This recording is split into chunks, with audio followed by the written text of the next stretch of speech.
halkani waa dunida media daabadayaal kusoo dhawaada barnaamijkeena falanqeynta arrimaha siyaasadda oo aad ka daawataan dunida media.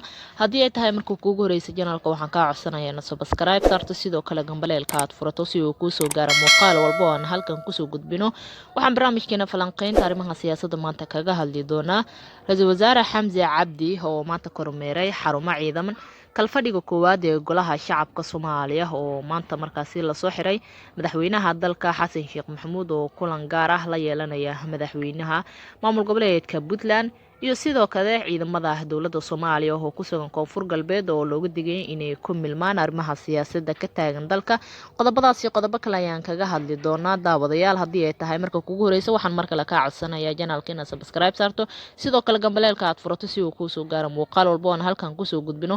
garee muuqaalka una sii shirgarey saaxiibadaada jecel inay wax ka ogaadaan wax walba oo markaasi ka cusub siyaasadda dalka iyo weliba tan guud ahaan caalamka. mahadsanid. aynu ku bilownay wasiirka wasaaradda arrimaha gudaha Soomaaliya Axmed Macalin Fiqi ayaa sheegay in dowladda Soomaaliya ay mashaariicda horumarineed ay ka fulinayso gobolada dal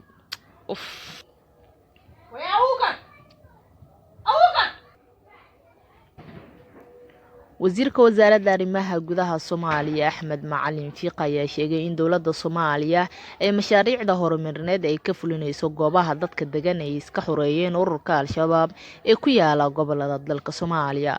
wuxuu sheegay in Al-Shabaab ay dileen dadkii hoggaanka iyo haldoorka u ahaa dadka ku nool gobolka Hiiraan, ha yeeshee hadda ay haystaan fursad ay ugu aargudaan mas'uuliyiintii ay ka dileen ururka Al-Shabaab. wasiir Fiqi wuxuu hadalkiisu intaasi ku daray in bulshada ku nool gobolka Hiiraan iyo guud ahaan Soomaaliya looga baahan yahay inay tartan u galaan sidii dagaal looga qaadi lahaa ururka Al-Shabaab, isla markaana dadka deegaanadooda ka saara dowladda Soomaaliya ay ka bilaabi doonto adeegyada caafimaadka iyo wax kale oo ay u baahan yihiin. hadalka wasiirka wasaaradda arrimaha gudaha Soomaaliya Axmed Macalin Fiqi ayaa ku soo aadaya xilli deegaano iyo degmooyin ka tirsan gobolka Hiiraan ay ka socdaan howlgallo ka dhanka ah ururka Al-Shabaab, kaasi oo ay ka qayb qaadanayaan ciidamada deegaanka oo is-abaabulay, kuwaasi oo garab ka helaya ciidamada dowladda federaalk ee Soomaaliya. gudoomiyaha maxkamadda darajada koowaad ee ciidamada qalabka sida ee Soomaaliya Xasan Cali Nuur Shuute ayaa kaga digay ciidamada qalabka sida ee ku milanka loolanka u dhexeeya siyaasiyiinta isku khilaafsan danahooda gaarka ah iyo arrimo kale. gudoomiyaha oo boqolaal askari kula hadlay magaalada Baydhabo ee xarunta gobolka Baay ayaa sheegay in mar kasta ay dhacdo siyaasad aan wanaagsanayn ay ka dhalato inuu dhiig daato, balse ciidamada looga baahan yahay inay wixii sharciga ah difaacaan. wuxuu sheegay in siyaasad toosan ay istahli karto in dalka uu noqdo mid toosan oo amni ah, isla markaana sarkaalka iyo ciidamada looga baahan yahay inay wadaniyadda ay tahay in qof walba uu u hiiliyo dalkiisa, balse dowladda loo hiilin karo markii ay ku socoto waddo sax ah oo sharci ah. gudoomiyaha maxkamadda darajada koowaad ee ciidamada qalabka sida ee Soomaaliya Xasan Cali Nuur Shuute iyo in ciidamada looga baahan yahay inay si hagar la'aan ah u difaacdo dalka, ayna ka hortagaan ururka Al-Shabaab oo mar walba weerar ka geysta dalka, ayna yihiin kuwa iska sii dhammaanaya sida uu hadalka u dhigay. ugu dambeyn gudoomiyaha wuxuu sheegay in dadka Soomaaliyeed ay haystaan fursad dalka uu ku badbaadi karo, ha yeeshee ay muhiim tahay in dadka Soomaaliyeed ay qayb ka noqdaan la dagaalanka dhanka ururka Al-Shabaab. madaxweynaha dowladda federaalk ee Soomaaliya Xasan Sheekh Maxamuud oo xalay u hoyday magaalada Garowe ee caasimadda maamulka Puntland ayaa halkaasi ka bilaabay kulamo looga hadlayay arrimo badan. madaxweynaha ayaa kulan gaar ah la filaya inuu maanta la yeesho madaxweynaha Puntland Siciid Cabdullaahi Deni, kaasi oo looga hadlaya arrimo badan oo ku saabsan xaaladda guud ee dalka iyo tan maamulka Puntland. sidoo kale kulanka ayaa waxaa looga hadlayaa sidii xal looga gaari lahaa madmadowga soo kala dhexgalay dowladda federaalk ee Soomaaliya iyo maamulka Puntland, taasi oo ka dhalatay magacaabista ra-iisul wasaare Xamse Cabdi Barre oo madaxweyne Deni uu fagaaro ka sheegay in loogala tashan markaasi magacaabistii ra-iisul wasaare Xamse Cabdi Barre. madaxweynaha Xasan Sheekh Maxamuud ayaa wada dadaalo ku aadan sidii wada shaqayn fiican uu la yeelan lahaa madaxda dowlad goboleedyada oo hadda uu kaga imaanayo culeysyo xoogan. booqashada madaxweynaha Xasan Sheekh Maxamuud ee deegaanada Puntland oo loo qorsheeyay muddo 2 cisho ah ayaa ka badan karta maadaama xaalado dhowr ah ay iska jiraan, waxaana sidoo kale madaxweynaha la filayaa inuu booqdo deegaano ka tirsan maamulka Jubbaland. gudoomiyaha golaha shacabka xukuumadda federaalk ee Soomaaliya mudane sheekh aadan maxamed nuur madoobe oo ay weheliyaan ku-xigeenadiisa ayaa maanta shir gudoomiyey kalfadhiga koowaad kulankiisa 16aad tirada guud ee xildhibaanada soo xaadirtay kulanka ayaa ah 179 mudane.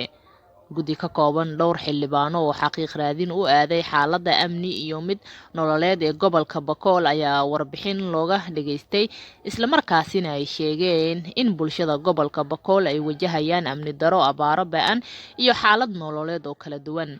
gudoomiyaha ayaa sidoo kale magacaabay labada habdhowre ku-xigeenkiisa koowaad oo kala ah xildhibaan Sahra Cabdullaahi Cigaal iyo xildhibaan Cabaas Cali Ibraahim, waxaana codka kalsoonida siiyey 175 xildhibaan, waxaa ka aamustay 2 xildhibaan, waxaana diiday 2 xildhibaan kale.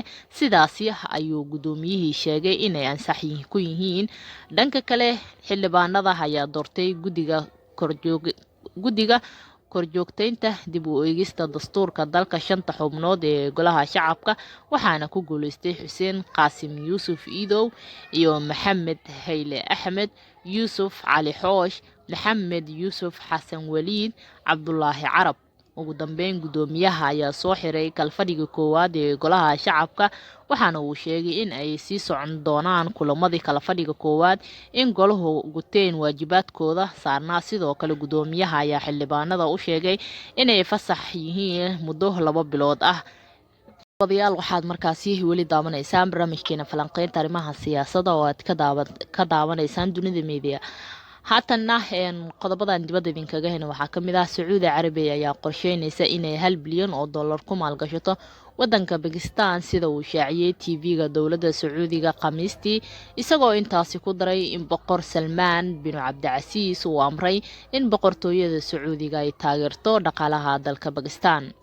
ku dhawaaqista maalgashiga ayaa yimid kadib markii wasiirada arrimaha dibadda Sacuudiga iyo Bakistan Faisal bin Farxaan iyo weliba Bhutto Zardari ay yeesheen wadahadallo qadka taleefanka ah.